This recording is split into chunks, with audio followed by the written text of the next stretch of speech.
অনেকেই জানতে চাচ্ছিলেন যে এটা কি ভাজি আর এই ভাজিটা কিভাবে করেছি, তাই আজকে একটু শেয়ার করার চেষ্টা করব। আর এইদিকে হচ্ছে মুরগি কষিয়ে রান্না করেছিলাম একদমই পানি ছাড়া। তারপরে এইদিকে টক ডাল রান্না করেছিলাম। সকালের খাবারটা খেয়ে নিচ্ছি। এইখানে আমি রং চা দিয়ে রুটি ভিজিয়ে খাচ্ছিলাম। আমার কাছে রং চা দিয়ে এরকম রুটি ভিজিয়ে খেতে খুব ভালো লাগে, তাই আমি এটা প্রায়ই খেয়ে থাকি। যখন ভালো লাগে ইচ্ছা করে তখনই। নাস্তা করে নেওয়ার পরে এখানে দুপুরে রান্না করতে চলে এসেছি। আজকে রান্না করব এই ডালটাকে একদম পাতলা করে রান্না করব আম দিয়ে। আমি এই কহিটা ভাজি করব, আর এই ভাজিটাই করেছিলাম। এটাকে তো আমরা কহি বলি, আপনারা কি বলেন অবশ্যই কমেন্ট করে জানাবেন। ডাল বসিয়ে দেওয়ার কিছুক্ষণ পরই উপরে এই যে এরকম একটু ফেনা আসে, তো এই ফেনাটা আমি সবসময় একটু করে ফেলে দেই। এরপরে যখন ডালটা বলক চলে আসে তখন তার মধ্যে এই 3 টুকরো আম দিয়ে দিব। মানে আজকে যেহেতু টক ডাল রান্না করবার, এটা ছিল ফ্রোজেন করা। সাথে লবণ আর হলুদ দিয়ে তারপরে আমি ডালটাকে একটু নেড়ে দিয়েছি।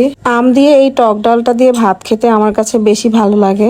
আর এই ডালটা রান্না করব একদম পাতলা করে, কোনো রকমই ঘন থাকবে না। ডালটা সিদ্ধ হয়ে আসার পরে এরকম একটা ডাল ঘুটনি দিয়ে আমি এই ডালটাকে এখন ভেঙে দিব, একদম মানে ভেঙে ফেলবো। তবে এটা একদম শুকিয়ে ফেলে চামিচ দিয়েও ডলে নিয়ে করা যায়। ছোটবেলা থেকে দেখে এসেছি যে আম্মু এভাবে করেই ডাল রান্না করে, তো আম্মুর কাছ থেকেই শেখা এই পাতলা ডালটা এইভাবে রান্না করার।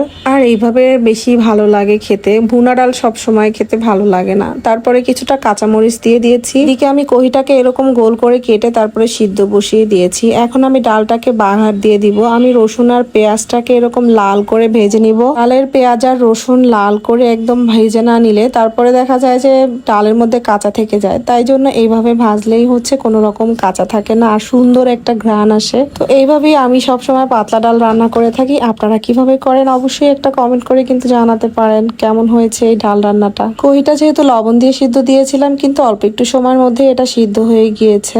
এইদিকে আরেক চুলায় হচ্ছে মুরগিটা এখন বসিয়ে দিব। ছেলের আবদারে আজকে এই মুরগিটা একদম ঝাল করে রান্না করব। ওর কাছে নাকি একটু ঝাল ঝাল হলে মুরগি খেতে বেশি ভালো লাগে। তো আমি পেঁয়াজটাকে ভেজে নিয়ে তারপরে একে একে সব মশলাগুলি দিয়ে দিচ্ছি। আদা রসুন বাটা, জিরা বাটা, হলুদের গুঁড়া, মরিচের গুঁড়া, ধনিয়া গুঁড়া, পরিমাণ মতো লবণ দিয়ে দিয়েছি। এখন এই মশলাটাকে ভালো করে কষিয়ে নিব। আমার ছেলে যখন তার পছন্দের খাবারগুলি বলে যে মা ওইটা রান্না করেছো খুব ভালো হয়েছে, আবার রান্না করো, এটা শুনলে আমার তাকে আবার রান্না করে খাওয়াতে খুব ভালোই লাগে। আসলে রান্নার প্রশংসা শুনতে সবার কাছেই কিন্তু ভালো লাগে। যাই হোক, এদিকে কিন্তু মশলাটা কষানো হয়ে গিয়েছে। তারপর আমি তার মধ্যে কিছুটা টমেটো কুচি দিয়ে দিয়েছি, আর এই টমেটোটাকে আমি একদম গলিয়ে নিব। কষানো মশলাটার মধ্যে এখন আমি হচ্ছে মাংসগুলি দিয়ে দিচ্ছি। আর এই মাংসটা দিয়ে আমি কোনো রকমই পানি দিব না। এটাকে আমি ভালোভাবে নেড়ে চেড়ে মিশিয়ে তারপরে হচ্ছে কষিয়েই রান্না করব। এইভাবে এই তরকারিটা খেতে আমার ছেলে খুব পছন্দ করে, আর ওর সাথে কিন্তু আমিও এটা খেতে খুবই পছন্দ করি। এই মাংসটাতে কিন্তু বেশি একটা ঝোল থাকবে না, ঝোলটা থাকবে হচ্ছে মাখা মাখা। তাই জন্য হচ্ছে এইটাকে অল্প আঁচেই কিন্তু রান্না করতে হবে। ঢাকনা দিয়ে ঢেকে দিয়েছি। তার কিছুক্ষণ পরে এই যে বলক চলে আসছে। এখন আবার এটাকে বারবার করে নেড়ে দিব যাতে করে নিচের দিকে লেগে না যায়। এইদিকে মাংসের তরকারিটা হতে থাক, আমি আরেকটা চুলায় হচ্ছে ভাজিটা করে নেব। ভাজি করার জন্য তেল দিয়ে দিয়েছি কড়াইতে, তারপরে পেঁয়াজ দিয়ে দিয়েছি আর তার সাথে মরিচও দিয়ে দিয়েছি। আর এটা ডিম দিয়ে ভাজি করব, তাই একটা ডিম ভেঙে দিয়েছি। ডিমটা দিয়ে এইভাবে একটু ভেঙে ভেঙে দিব, মানে গুঁড়ো করে দিব ডিমটাকে। ডিম দিয়েই কিন্তু কহি ভাজি সবসময় আমরা খেয়ে থাকি। আর এছাড়া এটা কখনো আমি খালি ভাজি করিনি, মানে শুধু ভাজি করে খাইনি। তবে এইভাবে ভাজি করে খেলেই দেখি যে আমার কাছে বেশি ভালো লাগে খেতে।